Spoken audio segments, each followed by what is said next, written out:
एक बार एक साधु बहुत भूखा था। उसे बहुत भूख लग रही थी। वह एक घर के सामने गया और उस घर के बाहर से ही उसने आवाज़ लगाई कि मुझे कुछ खाने को मिल सकता है।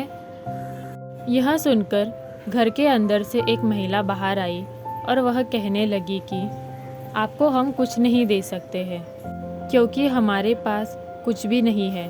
हम बहुत भूखे हैं। अगर आपके पास कुछ खाने को हो तो हमें दे सकते हो। यह सुनकर साधु कहने लगा कि मेरे पास कुछ भी नहीं है। अगर तुम्हारे पास कुछ खाने को नहीं है तो तुम्हारे जीवन में यह परेशानी दूर हो जाएगी। यह मेरा आशीर्वाद है। यह कहकर वह साधु आगे चल पड़ा। इतने में ही घर के अंदर से उसका पति बाहर आया और वह कहने लगा कि कौन आया था। वह महिला बोली कि एक मांगने वाला आया था। उसे बहुत भूख लगी थी। मैंने कह दिया कि हमारे पास कुछ भी नहीं है। यह सुनकर पति कहने लगा कि ऐसा नहीं करना चाहिए था। वह बहुत भूखा था। उसे कुछ तो खाने को देना चाहिए था। वह महिला कहने लगी कि अगर हम ऐसे ही खाना बांटने लगे तो हमारे पास कुछ भी नहीं रह जाएगा। यह कहकर दोनों घर के अंदर चले गए। घर के अंदर जाते ही उन्होंने देखा कि उनका सारा सामान गायब हो गया है। वह कहने लगे कि हमारा सामान पता नहीं कहाँ चला गया।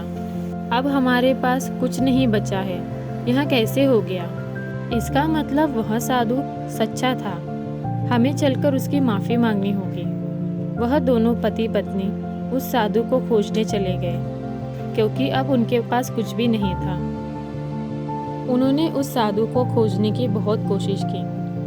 कुछ समय बाद उन्हें एक आदमी मिला और वह कहने लगा कि जिसे आप खोज रहे हैं वह अभी अभी इस रास्ते से गया है। वह दोनों उसी रास्ते पर निकल पड़े, पर अभी तक उन्हें वह साधु नहीं मिल पाया। तभी उन दोनों की नज़र एक पेड़ पर गई।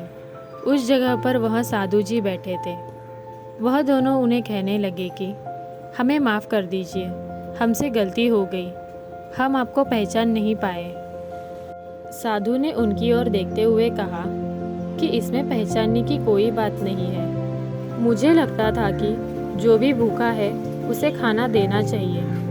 अगर हम इस बात को सोचते हैं कि जिसे हम खाना दे रहे हैं वह बहुत महान होना चाहिए, तो हम कोई भी पुण्य का काम नहीं कर पाएंगे। अगर हम सिर्फ अपने बारे में सोचते हैं तो यह अच्छी बात नहीं है। उसके बाद वह साधु कहने लगा कि अब तुम घर जा सकते हो। तुम्हारा सामान घर में आ गया है। आगे से इस बात का ध्यान रखना होगा कि तुम्हें सभी की सेवा करनी है।